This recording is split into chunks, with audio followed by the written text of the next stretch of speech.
It's time!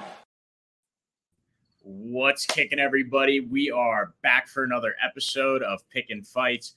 I'm Keith, joined as always by my clear-cut cash cow co-host, if you tail him still, Tom. Tom, my friend, how are you today? If you're not tailing me, you definitely should start. I think it's in the description. I think I went 8-2 on picks for UFC San Diego. It was so enjoyable to look around on Twitter and poke around on Tapology and see everybody being like, oh, we need to pick it up for 278. I ate shit, at San Diego, or, oh, it was a bad week. Maybe for you. Sorry, can't relate. GM3 pick, cash in the bank. That was, I think he was like plus 300, plus 400 or something. Like, it was a long shot, but I'm telling you, I was going back, I was looking at the tape. I didn't see a lot of grappling prowess from Bruno Silva. Lo and behold, GM3 was able to actually stand with him better than I thought, but ultimately able to get that submission. So really feel good about that GM3 pick. And then I think there was another one that I was kind of a contrarian. Oh, right, Nina Ansaroff Nunes leaving her gloves in the cage as she finished going off to have some babies. Whatever, good on her. But I gotta tell you, Keith, and you didn't necessarily agree with me. I thought that she was fighting a lot of people who were really good grapplers, and looking at those fights, a lot of people probably didn't have the need to go back and watch a bunch of Nina Ansaroff fights, which I don't necessarily blame them. But she was doing well on the feet when push came to shove, especially against those top level competitions. So I had that sneaking suspicion she was going to get that one done, and it was a close fight, but she did. Yeah, no, she did get it done. That was a good pick on your part. I was surprised at the retirement, but when she stated the reason, I wasn't surprised at that because, in some couples, there's a clear-cut breadwinner, and in her situation, that's not her. It's her spouse, Amanda. So if either one of the two of them is going to be taking the time off or retiring to, put their body through something extreme like having a kid, it's going to be Nina. So when she mentioned that was why, I wasn't super surprised. But good on you for that GM3 pick. I ended up tailing that day because I was like, you know what? I have a feeling Tom's right about that. And that was my one straight bet of the day. That hit. That was good. I didn't have such a bad day myself. Main card was, we were pretty on point.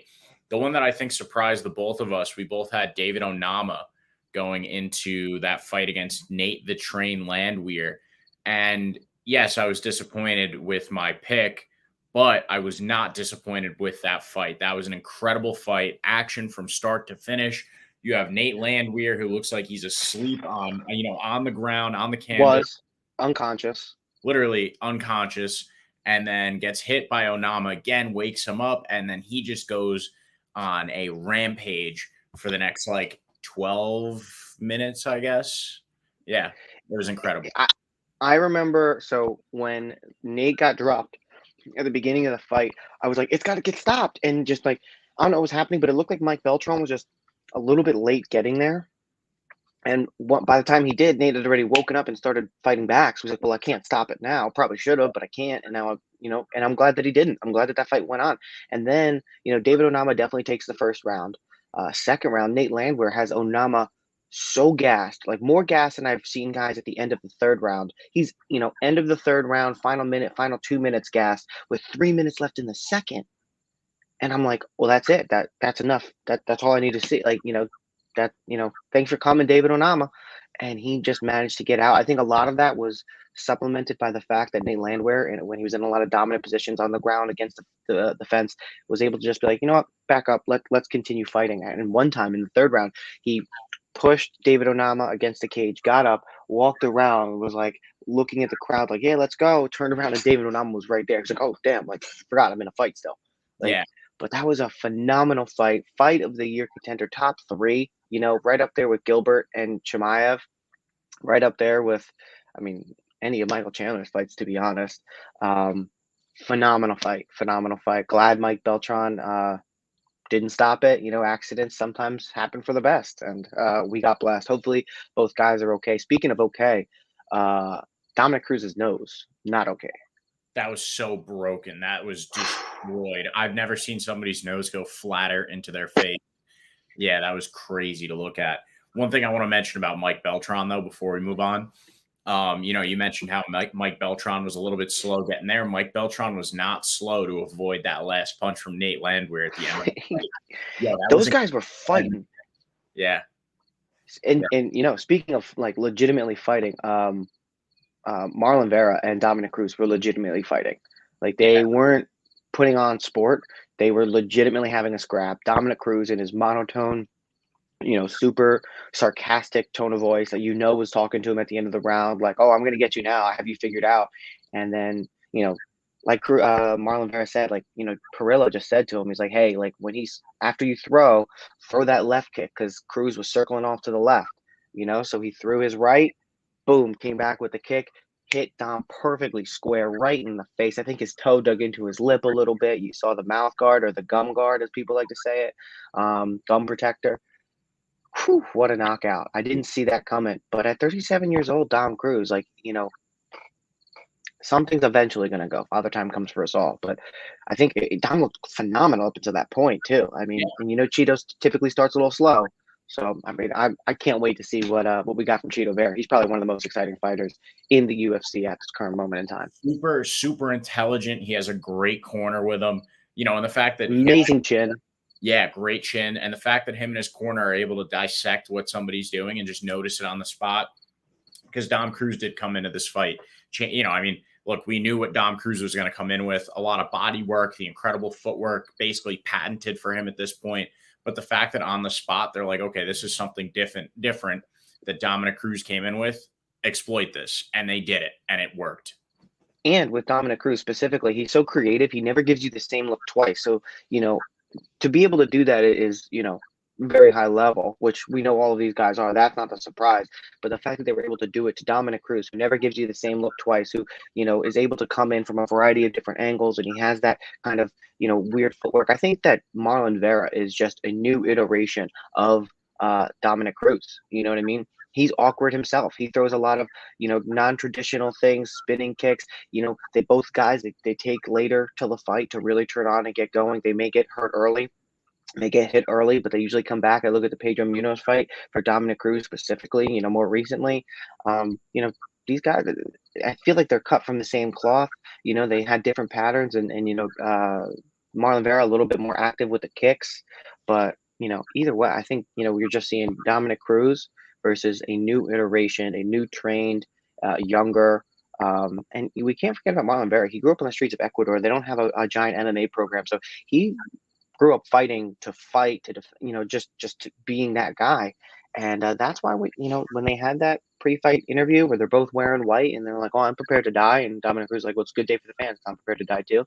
There could be so calm because Marlon Vera just has this wealth of experience fighting, and it shows. And I'm really excited to see where he goes. Yeah, he grew up as a surfer. That was his main thing growing up. Great episode of Joe Rogan. He was on there maybe like a year or two ago.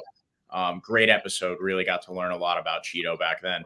What a nice looking family. What a nice guy. I mean, in the octagon, he looks like a complete psychopath, but when he gets out, he's super chill, and he's fresh too. He's drippy. Cheeto's very drippy. He's funny too. Yeah, he's funny. I forget what he said on Brennan Schaub Food Truck Diaries, but he said something like, "Oh, this."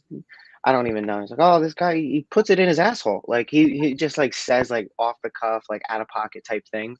That's funny. Like he's just a genuine dude. And I really, really like good fighters, exciting fighters, and genuine guys. Volkanovski, main reason why he's one of my favorite fighters right now. So I hope I can say that about Cheeto Vera in the future. But that bantamweight division is starting to be one of the top divisions too. And I think Helwani was making the case that featherweight might be an even deeper division than lightweight. And we're used to being, lightweight is the pinnacle of the UFC, is where, size meets technique, meets personality. But I mean, as the UFC is developing and going on, I mean, you have amazing guys at bantamweight. You have guys even at, 25. 25 is a really interesting weight class too. So, I mean, they're starting to get really stacked. Really stacked. Yeah, I definitely think bantamweight's starting to become the marquee division of the UFC.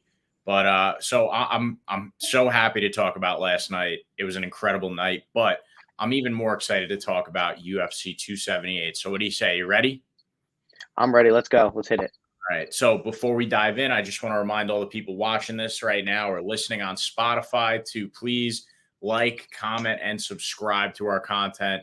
You can follow us over on Twitter and Instagram at _Pickin winners, or over on Instagram, we also have at Pickin fights. And then down below us, we have our names right here. Those are our Twitter handles down in that left corner of each of us, just in case you couldn't tell.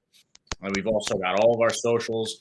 The most important, too, because we are getting close to 200 subscribers up here on YouTube, is to subscribe on YouTube as well as on Spotify. And, comment down below stuff, whatever questions you have for us, comments, let us know what you got. We do respond to all of our comments live. So with all that being said, let's dive in as we always do with our prelim notables, locks. I'll let you kick this one off, Tom. What do you say? All right. So first and foremost, I want to talk about a guy who is going to be fighting at, I believe it's 155 pounds. No, it's 145 pounds. Who also has the same wingspan, 1 inch shorter of Izzy Adesanya. He's got maybe 2 or 3 inches shorter than Francis Ngannou. I'm talking about Sean Woodson. This guy is Sean the Sniper Woodson, 30 years old, 145, 6'2" with a 79-inch reach. And Luis Saldana coming in 5'11", 73-inch. Not a small guy, especially for the division whatsoever. Actually used to having a pretty, usually used to having that reach advantage. And Sean Woodson is going to have 6 inches on him. We've seen what Sean Woodson has done in the past with a 6-inch reach advantage. He's super long, and he uses it well, really, really. So, being long and having those long range strikes, those straight strikes to be able to keep people at a distance and fight your own fight is so immensely useful when it comes to UFC or MMA rather. He does have a little bit of iffy grappling, and it does get worse as the fight goes on, as he gets more tired. But even in the loss to Julian Erosa, he looked good. He had dropped Julian Erosa early in that fight, which I think says a lot about Sean Woodson, his development, his power, his jab. He has an extensive amateur boxing record, and he was going to go pro at boxing until he got to a car accident that kind of messed him up, sidelined him for a long time, decided to move into mixed martial arts, added in that a little bit of ground game, added in, those snappy leg kicks, utilizing that length and that reach. For Luis Saldana, he's a counterpuncher. He's typically the longer fighter, so this is going to be a new spot for him, really. His last win was to Bruno Silva, and he fought moving back most of the time. Like I said, he's a counterpuncher, so he's going to be moving back, and that's not a good matchup. If you don't want to be a counterpuncher against the guy who you can't reach, you're moving back, he's moving forward, and he's keeping the distance. So for those reasons, I'm going to go with Sean Woodson. I feel good about it. Yeah, that Sean Woodson pick, that's one of the ones I was actually going to go with as well, but I had a feeling you would be taking that. So, and for all those reasons, 100% with you on the Woodson pick. I like Saldana. He does have a couple of good highlights to his, on his reel, but this is not the ideal matchup for him. Just like, all the things that you said, he's a great counterpuncher. He really is. But with the wingspan that Woodson brings to the table, it's going to be impossible for him to do anything in this fight that he wants to do. So I'll move on to one of mine. I actually have a women's fight, and it's not our typical thing where we go, women's fights to go the distance. That is one of our, I guess one of our tropes over here at this point. But I've actually got Miranda Maverick to beat Shanna Young. And this is a rematch of a fight that took place 3 years ago in Invicta, in which Miranda Maverick won by rear naked choke. Miranda Maverick just continues to get better. Her last 2 losses are definitely justified. The last one came to Erin Blanchfield, and I think that Erin Blanchfield at this very moment is on a trajectory only seen by rocket ships. She's going to be something very big in the UFC. And then you have the loss to Macy Barber, which was complete robbery. It was highway robbery. Anybody will tell you that watched that fight, that was Miranda Maverick. At the end, it should have been her getting her name called by Bruce Buffer on the judges' scorecards. But Shanna Young, while Miranda Maverick has gotten better these past 3 years, I don't think that Shanna Young really has. Her losses have not aged well at all. Miranda Maverick has the potential to maybe even finish Young this weekend with her wrestling, because Young still gives up her back like she did the first time around that they fought. She gives up her back very, very easily. And Maverick, she likes to take the back against really subpar wrestlers. She tried to do it against Macy Barber a few times, and then, got into a little bit more of a stand-up, bout. But her wrestling is very nice. I would expect Miranda Maverick to, at the very least, exploit Young's incompetence on the ground. And Maverick right now is coming in at a -400 favorite. So not ideal as, like a straight pick. Great parlay leg because I have a lot of confidence in Miranda Maverick this weekend. But what I think a really smart play here would be a double chance bet straight for Miranda Maverick to win by submission or decision, if that's available on your book or in your state. I think that's a really smart bet because she's got two solid paths to victory, whether she wins by control time, which we know that women's fights are really heavily judged on. She has the wrestling ability to control Young on the ground for 15 minutes entirely. And then she also has the ability to, like I said, take her back and, sink in those hooks and then finish her by rear naked choke. Again, probably. That seems to be Miranda Maverick's submission of choice. So that's my prelim notable. What do you think of that one? Yeah, I like that a lot. I think Miranda Maverick is very versatile. And the one thing that I noticed when I look at this fight is Miranda Maverick is coming in with a 65.5-inch reach at 5'3". Shani Young is coming in with a 65-inch reach at 5'7". So a little bit of a longer reach for Miranda Maverick, not a ton, but being a shorter fighter and having the longer reach in mixed martial arts is actually an advantage because when you are the taller fighter, you got to lower your guard a little bit because those punches are coming up at you to some extent. When you lower the guard a little bit, now it's lowered from here now to here. So it's like right in your eyesight path. So that could potentially be a struggle for Shanimal, who I haven't seen a lot of things, that impress me and that make me think that she'll be able to withstand the onslaught that Miranda Maverick is going to come in the versatility. So I like Miranda Maverick in that fight as well. I'm going to tell you there. And then one other fight that I wanted to talk about, the main card, and I feel the best of those two, Miranda Maverick and Sean Woodson. Those were what I would consider locks. But Aori Qulang versus Jay Perrin. I went back and I watched a couple of Jay Perrin's fights, including his first fight in the UFC versus, I believe it was Batista. Jay Perrin just got kind of overwhelmed in that fight. Everything that he tried to do, Batista was able to do better. And I think Aori Qulang is in a lot of the same challenges. My coffee cake this morning, not a great decision if you have a little bit of acid reflux and you're going to be talking for long periods of time. Wouldn't recommend. Either way, Aori Qulang, he's a rangy fighter. He's kickboxing. He's experienced inside of the UFC. He's got some good wins on his record. Cameron Ellis win via ground and pound just under 4 months ago. He took 2 losses to Cody Durden and El Jefe Jeff Molina, which I can definitely forgive the El Jefe loss. And he got a lot of other TKO finishes. Old. I know that Jay Perrin's also 29 years old, but I just don't think he has the speed. I don't think he has the power in his punches. He's going to try and overwhelm you with volume, and I think Aori Qulang is just going to get it done. So I like those 3 a lot in terms of prelim notables. Nice. Yeah, I'll definitely be tailing you with most definitely the Woodson pick. The Qulang one, I do like it a lot. But for me, I'm going to stick to Woodson and Maverick. I like those two. Those are my 2 favorite coming out of these prelims. All right, so let's kick it on up to the main card now. And this very first fight, in my opinion at least, we haven't talked about it yet. I think this one's a very easy one to pick. I think, listen, all you people at home, if you bet Harry Hunsucker,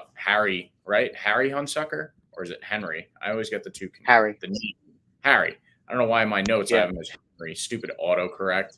If you bet Harry Hunsucker this weekend, you're probably getting suckered in by those plus 500 lines. He has no significant wins. One extremely significant loss, which is to Jared Bandera, and a diarrhea soft chin.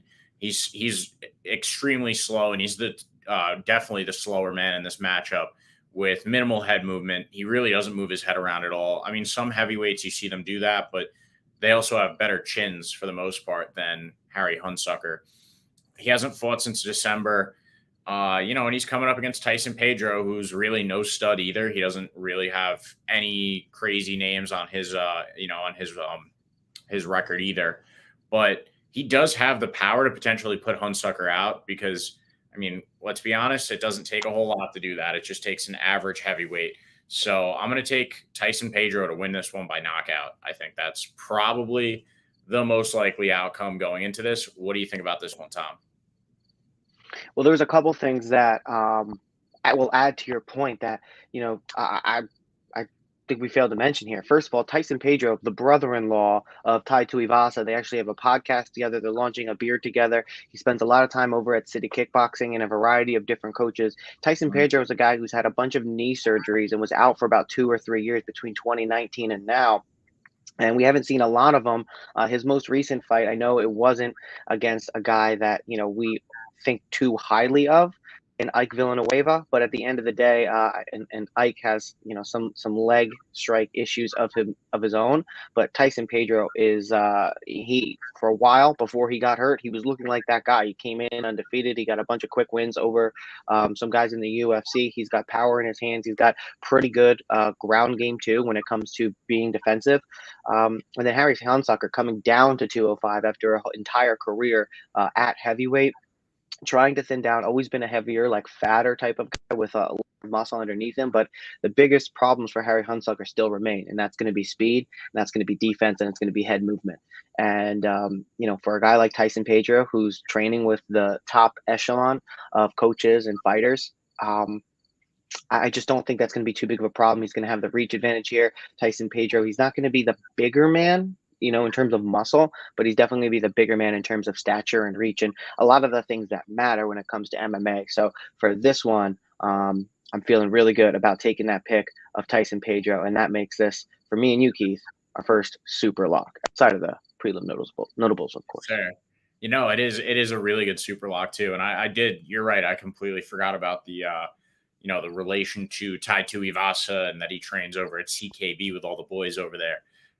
So yeah, good super lock in this one with Tyson Pedro. I like it. And just one other fun fact: last 2 fights for Harry Hunsucker have been against Tai Tuivasa and been against Justin Tafa, 2 guys with those big Samoan leg tattoos. Tyson Pedro, of course, going to have that as well. Shown to be a weakness, and then of course being so close, Tyson with Tai. Ty being able to go in there and make relatively quick and easy work of Harry Hunsucker, I'm pretty sure that there's going to be a tip or a trick that he'll be able to pass on to his brother-in-law. And I'm not even totally sure that he would need that per se. I think Tyson Pedro is just an echelon above Harry Hunsucker. Now, I will say this, though. If Hunsucker does beat Pedro, I'm willing to forgive everything else that Hunsucker has done in the heavyweight division, because that means that we're seeing an entirely new Harry Hunsucker. He seemed very, very confident on Instagram. And Tyson Pedro, I mean, for what it's worth, he has been that guy in the past. Injuries could derail him, but he's still, 29, 30 years old, 31 years old, I think, 30 years old. He's going to be 31 soon. Still in the prime here, man. So he could still make a run and do this thing. So if Harry comes in and he beats him, that's going to be a huge feather in the cap and a revitalizing aspect for his career for Harry Hunsucker. Yeah, very valid point. But I don't think that's going to happen. If it does, and if you're someone at home that thinks that that's going to happen, because it really, I mean, all right, yeah, it could. Anything could happen in the octagon on Saturday night. +5 something for Harry Hunsucker. So plus 550. I see minus 800 for Tyson Pedro. So, I mean, listen, I still feel good about it. He's minus 800 for a reason. And I don't see, like, when we were looking at the GM3 versus Bruno Silva fight, I saw something very clear in Bruno Silva that I was like, hey, I don't think this guy can stop takedowns. And GM3, who's a striker at heart, our friend Patrick from Addicted to Combat, by the way, if you haven't gone and checked them out, go and check him out. Addicted to Combat with Patrick. They just got a new countdown clock. I don't know where that came from. Hint, hint, wink, wink. But here it looks good. Go check out Patrick over at Addicted to Combat. But Patrick is friends with GM3, and he was telling me that, like, GM3 is a striker at heart, and fell in love with striking, but has just happened to be better and predisposed to being a better grappler and a submission artist. That being said, it's still a little bit nerve-wracking that he can go in there and try to strike with somebody. But the reason I'm bringing this is because I saw what I thought was a clear weakness and a mismatch and the odds makers didn't reflect that. In this one, I think the odds makers are right, so I feel confident throwing Tyson Pedro even at minus 800 into a parlay piece. Yeah, no, he is a really solid parlay piece, especially, I mean, I don't know if you agree with me on this, but I think to win by knockout is a really solid pick.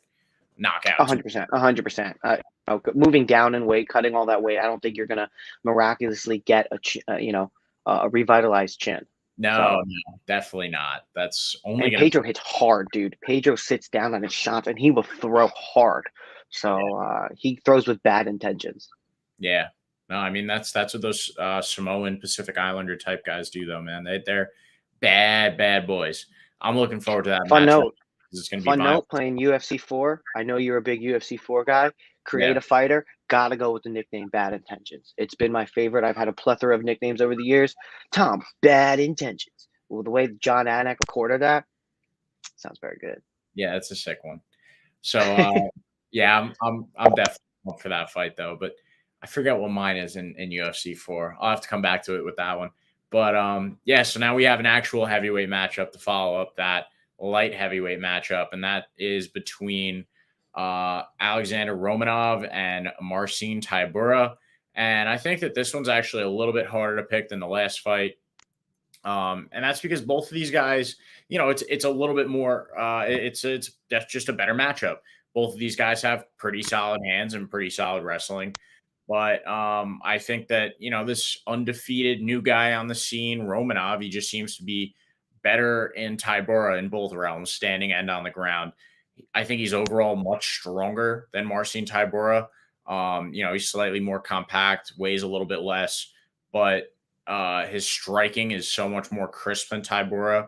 Tybura just kind of throws sometimes and then tries to, tie somebody up against the cage and then try and bring him down.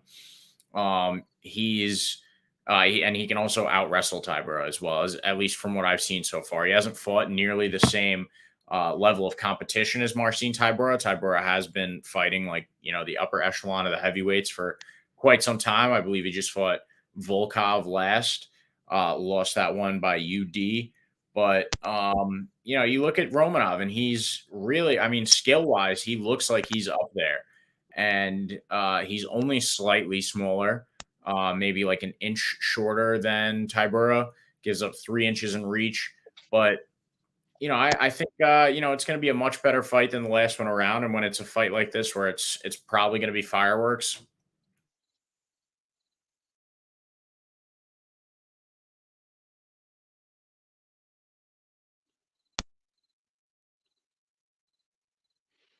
All right, so I'm not sure if you can hear me or if you guys are still hearing Keith, but hopefully we'll figure out as we roll here. I see Keith is frozen on my screen. I'll pick up where he left off. I think Marcin Tybura is stronger. I think Alexandr Romanov is the stronger guy. I think he throws a little bit harder. He's more accomplished on the ground. He has submissions on his record here. Keith, you're back. Hey, buddy. Yeah. I don't know what just happened. I'm currently with other people here, so I don't know if somebody just jumped on the Wi-Fi and started streaming weird videos or video games or something. But ultimately, I was just, I don't want to interrupt you. Last point I was going to make, it looks like Romanov has the skills to beat Tybura despite not having fought the same competition. And, there's going to be fireworks early in this one, I think. Romanov has the power, the more accurate striking out of the two. And, I think this will end with Romanov. That's, if you couldn't tell, that's who I'm going with in this fight. I'm taking Alexandr Romanov. So please continue, Tom. I'm sorry for leaving. Not my fault and then interrupting. Yeah, no worries. You said a lot of it. The one thing I would push back on you, if at all, for is that I don't think Marcin Tybura has really fought that much better of competition. I mean, certainly a slight step up, versus, so you have King Kong facing, Chase Sherman, Jared Vandera, Juan Espino, Marcelo Rogero de Lima, and Roque Martinez. So, not the best level of competition for a guy coming in at 16-0, but sometimes the UFC does that. They give you some lighter guys in order to not lose their potential star. But you look at Tybura's 5 on in, he has the unanimous decision loss to Alexander Volkov. But before that, he's got Walt Harris, who's no longer in the UFC. He's got Greg Hardy, who is no longer in the UFC. He's got Ben Rothwell, who's no longer in the UFC, and Maxim Grisham, who I don't believe is in the UFC either. So you go back and you look at the records of these two guys. Yeah, I mean, maybe the Alexander Volkov is going to give the slight edge to Tybura when it comes to a competition comparison, but MMA math sometimes works, sometimes it doesn't. And I think in this case, it's not going to necessarily make sense. I think the way that Romanov has been able to get these wins has been a lot more dominant than Marcin Tybura. And I think Romanov is just a better version of Marcin Tybura. He can do everything he can do. He can add the submission game. He's a little bit heavier. He's stronger. He's got a really good background outside of the UFC. Not that Marcin Tybura isn't great. I think he's not great. I think that he is probably going to fall between the unranked and maybe top 10 in the UFC, and maybe he can push his way to like 8, but I don't see him going much above that. Alexander Romanov, what we've seen to this point, we can see him definitely make it into the top 5. And, just looking at the measurables here, 6'2" to a 6'3", slight reach advantage. Tybura, 78 versus a 75. I think King Kong Romanov is going to be able to go in there and get this one done. If he's able to take down Tybura, which I think he will be able to, he's going to be able to ground and pound him. He has that added submission ability as well. So I feel pretty confident going with Alexander Romanov, making this on our main card the second super lock of the day. Nice. I'm glad we're both in concurrence with the Romanov pick there.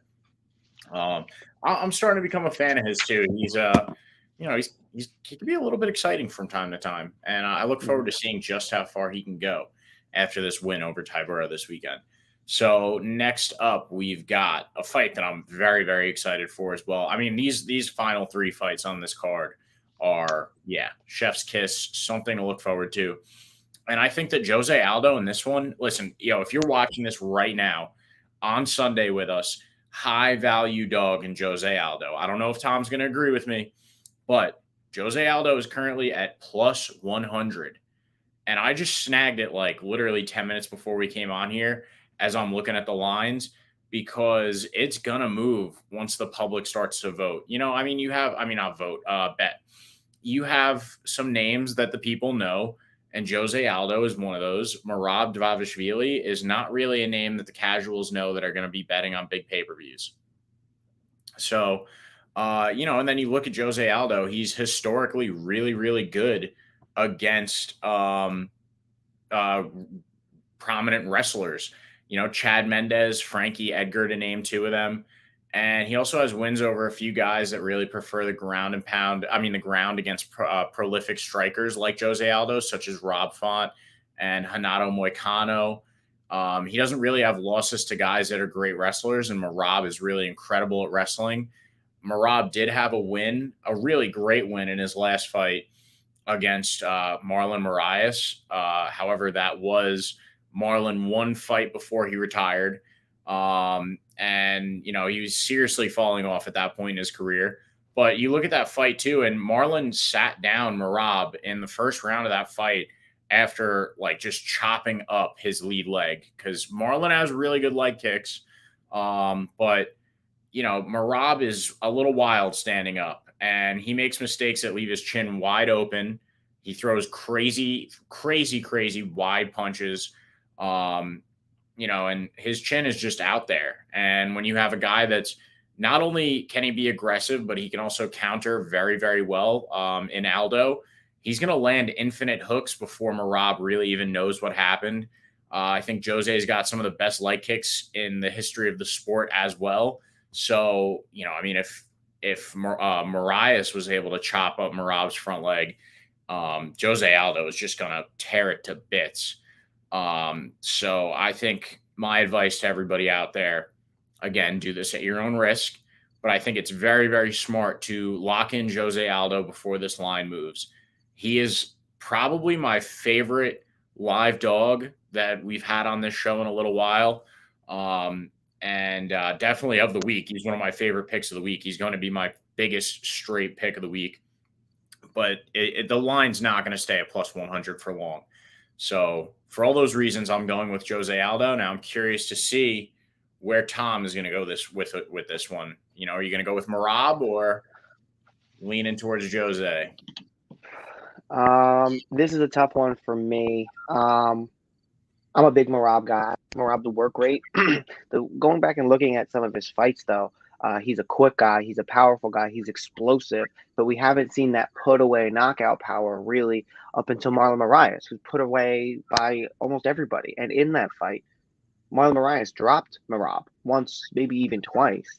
So that's a little bit of an iffy. We haven't seen many chin issues aside from Conor McGregor with Jose Aldo, and we haven't even seen it down here at 100 going to be fighting at now. We've seen like the career revitalization of Jose Aldo. He went down to 35. He's like, oh, I'm gonna have one fight and then I'm gonna retire. Then he started doing well, and now he's just back in it. I think he's number 3 ranked in the world in the UFC. So Jose Aldo Jr., as he technically, I guess, is his nickname, 35 years old. That does make me a slightly concerned. He's operating at such a high rate, and he's been doing it at such a long time. The human body can only operate at such high RPMs for so long, but we haven't seen him get any show any signs of slowing down.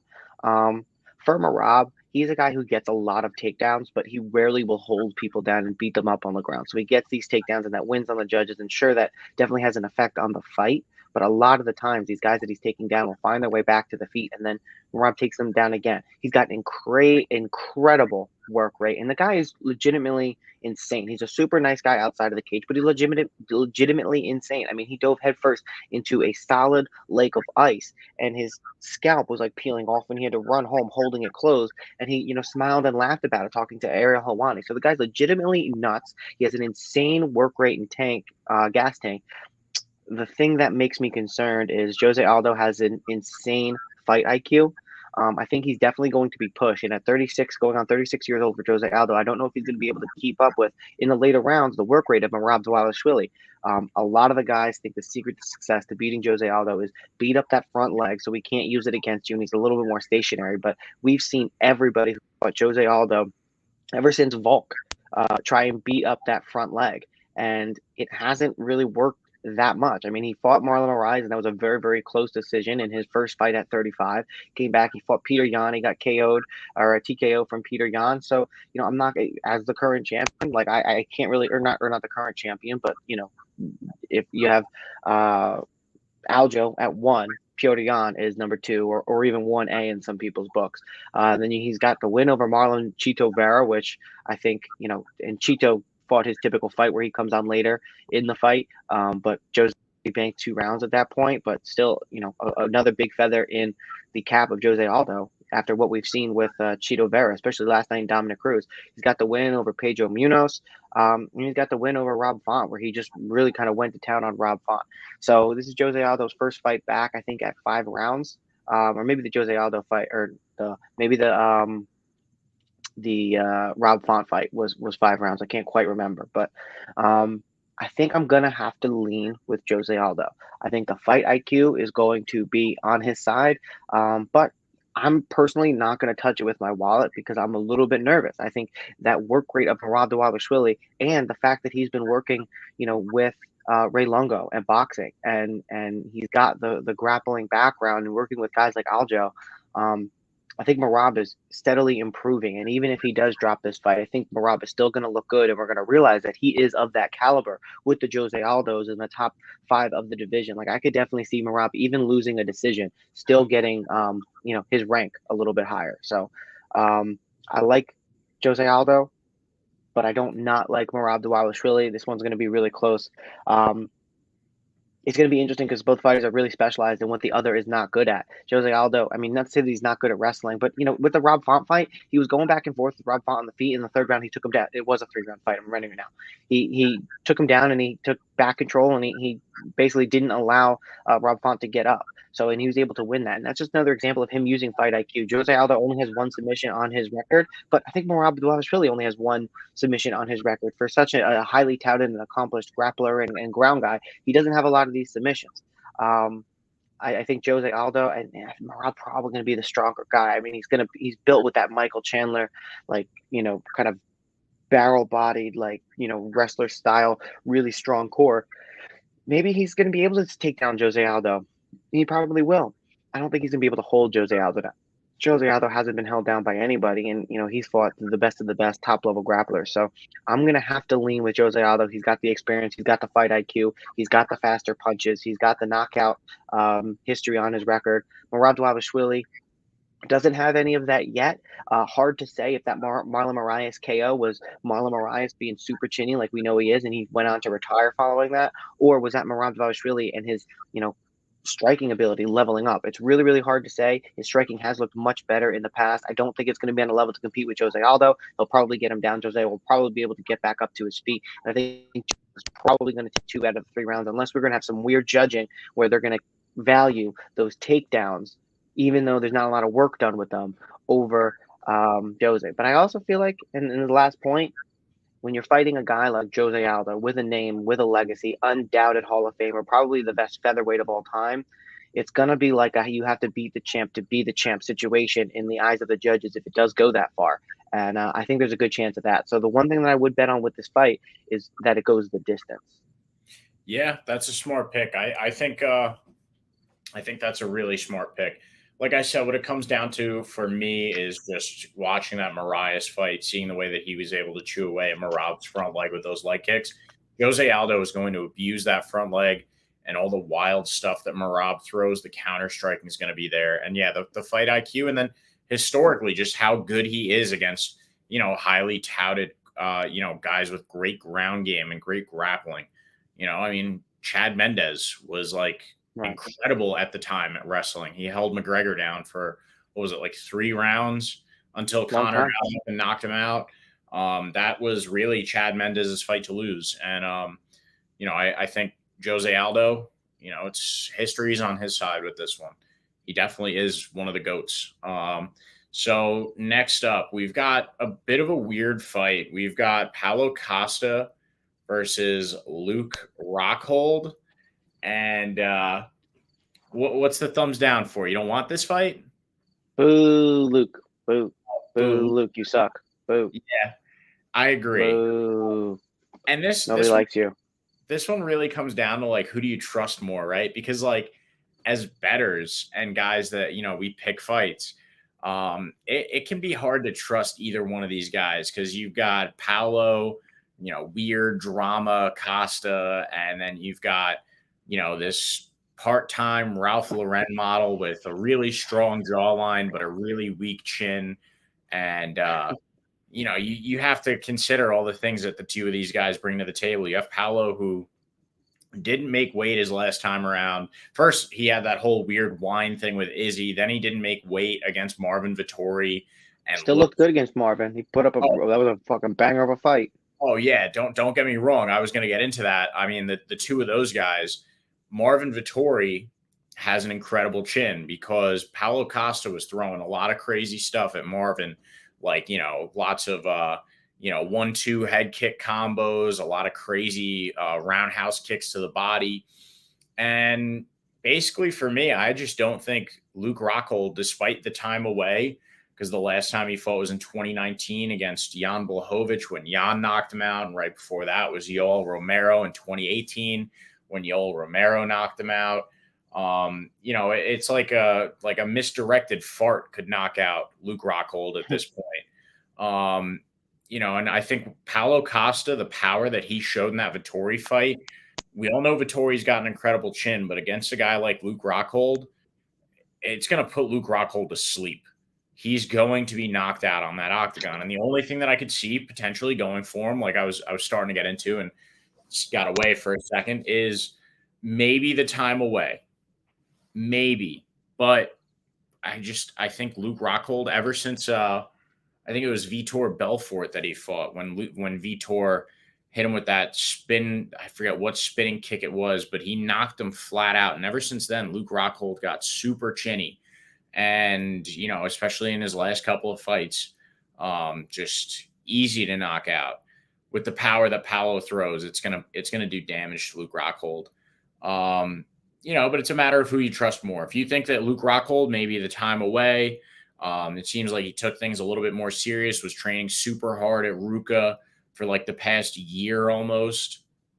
If you have faith in him, I think he's like a plus 200 dog in this one. I personally don't. I think Paulo Costa, he's been getting friendly with Patty Pimblett on social media, and maybe Patty's been sharing his secrets with how to cut weight. Paulo also just looks like he's been in incredible shape these past few months. He's been posting a lot on it on Twitter outside of, the memes and the weird shit that he posts on there. He posts a lot of physique pictures. So I think Paulo Costa, granted, he has to come into this one in shape. I don't know if Luke Rockhold is going to give him, the leeway in terms of the weight that Marvin Vettori did. Maybe if he does, it's because this fight's been waiting to be made for so long. But, and then come Thursday and Friday, as long as Paulo Costa looks healthy and the weight cut didn't go miserably for him, that's the biggest thing going against him. Both these guys are head cases. There's no denying that. But I think Paulo Costa might be entering this fun phase in his career where, he knows he's a head case. He's embracing it. He's not shying away from it like he did before. And Luke Rockhold is just a nut that doesn't make sense half the time he speaks. But anyways, Paulo Costa, power, Luke Rockhold, weak chin. Going with Paulo Costa here at minus 270, probably to win by knockout. What do you think, Tom? Yeah, I'm right there with you. I think that, when deciding between these two fighters, it's important to know that, first of all, Luke Rockhold, his chin has not been the same, and it hasn't been the same for a long time. And the things that had gotten him to victories in the past had been his ability to stand and trade and his ability to throw leg kicks. His left leg, he had a long battle with a staph infection, multiple surgeries on that. I think I forget which fight it was, but he came in with a leg sleeve that immediately fell right off. He got starched by Yoel Romero, and I believe it was the third round. And Paulo Costa was able to trade for 5 rounds with Yoel Romero. And it was a nuts fight. Both guys sitting down each other with everything. The guy that was really able to take down Paulo Costa and didn't even really flatline him. It was more of the referee jumping in there to save Paulo Costa was Izzy Adesanya. And I don't think Luke Rockhold is going to come in there and be as dynamic as Izzy hit as hard as Izzy did in that fight. I think the time off. Now, here's the question mark: is we could come in and see an entirely new Luke Rockhold. He could know that, hey, my chin isn't there, so I can't stand a bang with these guys. My leg doesn't have the durability in it anymore, or the power in it to be able to kick guys the way I want to, and with the amount of precision and power it's going to take to put them away. But none of that isn't things that Paulo hasn't seen and kind of walked through a little bit with Izzy Adesanya. And it's not that he had such an amazing performance against Izzy, but he was able to withstand a lot of the strikes that Izzy was sniping him with. And yeah, he got put down, but maybe the wine did have a thing to it. Maybe he was a little bit drunk. Maybe the pressure did get to him. I think, Keith, what you were saying about him entering this fun phase, I think Paulo Costa is just having fun with it, and he's realizing now that he doesn't have to be a champion. He doesn't have to have all of this pressure on himself in order to go out there and make a lot of money with the UFC. I mean, his outside the UFC antics, Patty Pimblett is showing exactly how, hey, you can make a lot of money being a UFC fighter, but not necessarily being paid by the UFC. The UFC and what you do in the ring can launch everything else. And I think Paulo Costa training with him, getting his weight under control, the weight cut appears to be looking good. So I'm going to be encouraged by that. And I think, his Twitter, one of the funniest Twitters out there, not even just specific to MMA. If you know Paulo and you don't follow him on Twitter, make sure you do. He's always good for a laugh. I think he's just having fun with it. And that's the best headspace that you can be in as a fighter, especially going up against a guy like Luke Rockhold, who takes himself so serious. He is pretty cringy at times, cocky all the time.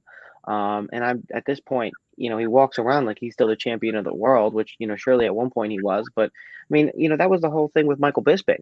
He went in there undervaluing Michael Bisping until Bisping put him away. So Luke Rockhold, I am not a fan of him at all. I don't like his personality. I don't like his cocky attitude.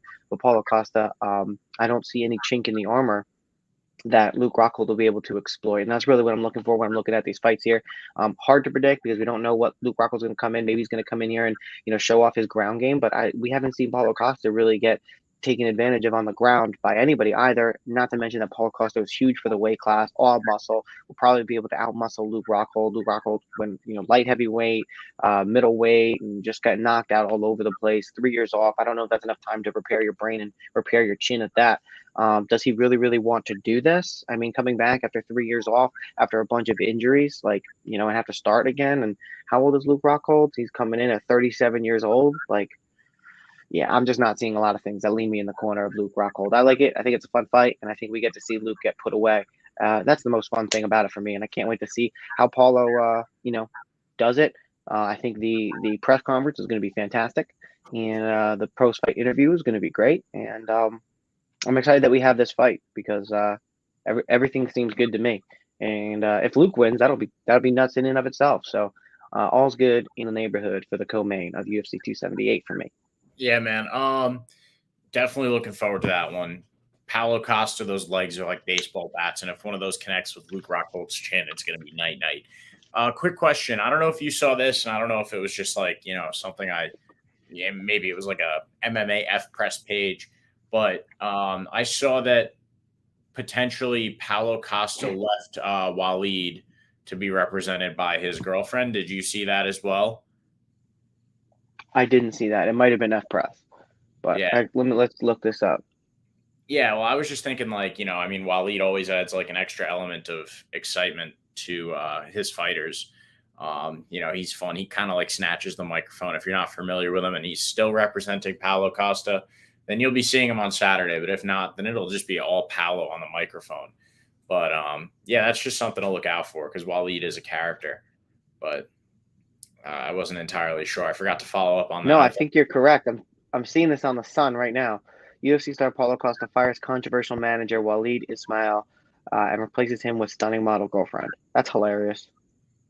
Yeah, but you know what? That's not something that we haven't seen in the UFC before. I mean, I think Dominic Cruz was just talking about that, or maybe it was Sean O'Malley. Like a lot of people are leaving their managers because what's a manager for when you're in the UFC? The UFC negotiates all of your sponsorship deals.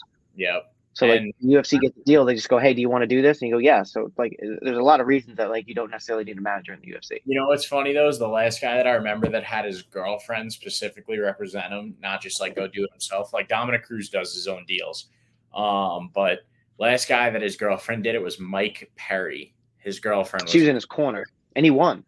Yeah. But I believe she manages him now as well too, all throughout BKSC and all that crazy. Hey, he's got a big fight with Michael Venom Page, and I'm seeing a lot. I'm seeing a lot of Mike Perry. So I don't know. Maybe they're onto something. And here's the thing: Paulo Costa's girlfriend. She's not, just his girlfriend. She's a superstar. She's a model. So it's not like she's not well versed in publicity and getting your name out there. So like at the end of the day, it sounds hilarious. Like, oh yeah, I'm gonna have my girlfriend do it. But like, listen, who's better than women at, getting seen? Yeah, and making deals when it comes to getting like I get what you're saying, man. Making deals like that. Women are getting good at that stuff nowadays. So we'll move on up to the main event. We've got Kamaru Usman, the current champion, versus Leon Edwards, who I do not believe is going to be the future champion. I don't think we're going to be hearing Anu at the end of this fight. I don't think many people do, but I think Kamaru Usman, the hands ever since.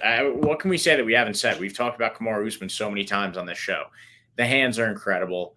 He went over to work with Trevor Whitman. There's all these things that we've said before. One of the things that stood out to me the most, though, very similar, feint to, like the fake to a straight with Nate Diaz that he used against Leon Edwards at the end of that fight when he staggered Leon. That was pretty much exactly what Kamaru used when he put George Masvidal to sleep. And obviously Kamaru has a lot more power in his hands. So he has the ability to knock Leon Edwards out if Nate Diaz staggered him the way that he did at the end of that fight.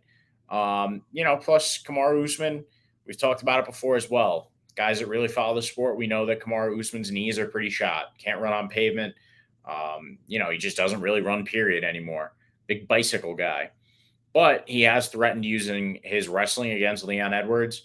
And, I think if that's the case and he feels healthy enough to do it because, there was a lot more wrestling involved in the Colby fight the last time around than there would be, against George Masvidal the second time or against, you would think there would be against a Leon Edwards type of guy. But, if Kamaru Usman does come into this fight and decide to wrestle, no matter how bad his knees are, if it's a wrestling match, I'm taking Kamaru Usman over Leon Edwards any day. That's a bit of a no-brainer. So more paths to victory for Kamaru Usman. And still, that's it. And still, what do you got, Tom? Yeah, I mean, listen, he could have the bad knees, but he's not going to go into a fight if he's unprepared to wrestle. Right. especially that being his background. So that's a check in the box of Kamaru Usman. Unless something absolutely nuts happens and like somebody is Nostradamus, it's like, oh yeah, this is the fight that he's going to break his knees and Leon Edwards is going to win by doctor stoppage. I mean, that's not the outcome that I'm willing to put my bets on and place my pick revolving around. So I think just going historically and based off of what the potential likely outcomes are, I don't think Kamaru Usman breaking his knees or deciding not to wrestle because he physically can't is high up there in the probability area. So I think Kamaru Usman's going to definitely have the edge when it comes to grappling, and then when it comes to striking, Leon Edwards, has fought guys at the likes of RDA, not putting people away. Fought Nate Diaz, not easy to put away, but he wasn't close to knocking Nate Diaz out and drop Nate Diaz at any particular point, and actually had the opportunity to get finished by Nate Diaz if Nate wasn't Nate, and kind of looked at him, smiled, gave him the finger, and Leon was very, very badly dazed. Now, I don't think he's going to get hit with that same shot twice. But that being said, Kamaru has finished people. He's got power in his hands. He's got speed. He's got the grappling. If that's where it goes, he's going to be the bigger guy, even though Tapology has him weighing in at 169 pounds and Leon in his last fight 170.5. I mean, at the end of the day, Kamaru Usman's probably one of the most successful steroid abusers in the history of the UFC, never to get caught by USADA. I mean, I saw a funny, I think it was a meme. There's no way USADA actually responded, but he was like, hey, USADA, like, how about, we have to tell you where we are at all times. You don't have to come and knock on my door at 5 a.m. Like, that's stupid. You know where I am at all times. And and again, I'm fairly certain this was a joke. If it's not, that's nuts. USADA said, don't worry, we'll catch you yet, Marty Juiceman. So I thought that was freaking hilarious.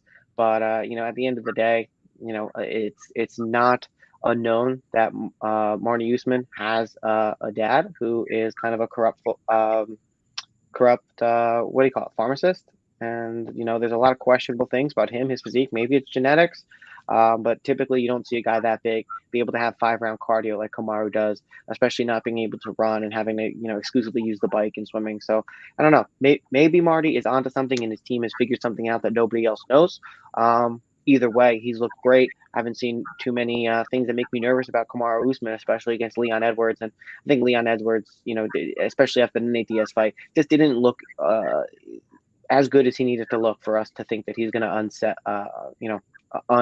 unseat Kamaru Usman as the champion. So for all of those reasons, I think Kamaru is probably faster. He probably can rival, if not have better fight IQ. He definitely is going to have the power advantage. He has that grappling in his back pocket, clinch on the fence. Like, he's got the 5-round experience. He's got the championship experience. Everything is in the direction of Kamaru Usman. Like I said, when you're trying to pick upsets, you look for the mismatch. You look for the hole in the game. And I don't think Leon Edwards has what, you need. I think Kamaru, in order to beat Kamaru Usman, you're going to need somebody who's really good at leg kicking and somebody who is able to take him down and, really test those knees. And I just don't think that guy is going to be Leon Edwards. So I'm going Kamaru Usman. Yeah, it's going to be Hunsucker. Could be high pressure. Really try to tire him out, make him work a lot. I think Leon Edwards being, kind of a little bit timid, a little bit passive, throwing a shot here and there, trying to land a combo and be a sniper. I don't think that's the way you're going to beat Kamaru Usman. I think you need, and here's the thing. The worst we've seen Kamaru is when he's getting pressured and when he's had that overwhelming volume like Colby Covington had in the later rounds of their last fight. And I don't think that's Leon's style here. So all of those reasons, I'm going Kamaru Usman. Yeah, man. So that's another super lock then. Bring that little bit. We missed out. Yeah, we had the super lock for Kamaru Usman. We had the super lock for Paulo Costa. We're both going José Aldo, although you're a little bit more confident than I am. Actually, we this entire main card we're on the same thing. So this is a main card super lock. Wow, how about it? So, and then our prelim locks are pretty much the same too. So, I mean, yeah, we'll run down those like we always do, but all right. Yeah. So I have got, I got one less prelim lock than you do, basically. I've got Miranda Maverick beating Shanna Young. I think that's actually going to happen within the distance. Like I said, my favorite pick for that one is a double chance bet for Miranda Maverick by submission or decision, taking Sean Woodson. And then with the main card, going Tyson Pedro by knockout, Alexandr Romanov potentially by knockout, but I like the straight bet as well. Going with José Aldo, potentially by decision. Going with Paulo Costa. I actually really like Paulo Costa to win by knockout. And I'm going with Kamaru Usman. What do you got, Tom? All right, yeah. So on the prelims, I like Aori Klang over Jay Perrin. Didn't mention it, but I like Amir Albazi over Francisco Figueiredo. I like what you said, Miranda Maverick over Shanny Young. I think that one you could take Miranda Maverick by finish. Sean Woodson, I like him to get that one done. I don't know if I would say by finish, but I definitely like Sean Woodson to get it done on the prelims. Moving up, yeah, I also kind of like Jared Gordon too. Moving on to the main card, give me Tyson Pedro to finish Harry Hunsucker. Give me Alexandr Romanov to win. I think he could probably get the finish as well, but I'll probably stick with him more money line. Taking José Aldo money line, but I'm nervous about that one. I'll take it straight, not adding it to a parlay. Paulo Costa by KO. I like that in the parlay piece. And give me the champion, Kamaru Usman over Leon Rocky last few years, Edwards. Nice. All right, so guys, girls, everyone, want to thank you for sticking around for basically the last hour. Please like, comment, subscribe here as well as on Spotify. Same name over there on Spotify. Yeah, check out all the stuff that we do with menoforder.com. We're writing blogs over there. We also have the lacrosse shows here. Shout out to our friends. We got Patrick at Addicted to Combat. We got Enfuego over on Twitter. Don't forget Marcellus Wallace. He'll be back pretty soon. That guy's doing big things. We got a lot of friends out there in the MMA community. Go support them. Follow us on Twitter and Instagram. Follow us also. Our names are under here. And all of our social stuff down at the very bottom. Please do us a favor. Pause this video right now and just go onto those social sites. If you're not following us on one of them already, type it in, follow us. We really appreciate all that. It really helps us out a lot. Yeah, and leave us a comment. Unfortunately, we didn't get any today, but whenever we get comments, we always respond. So definitely leave us a comment. Tom, I also want to say thank you for being here. I love this show, man. We got a great thing going. We're almost at 200 subscribers. All you people at home, please help us out. Get us that 200 mark and beyond. See you later. Enjoy the rest of your Sunday.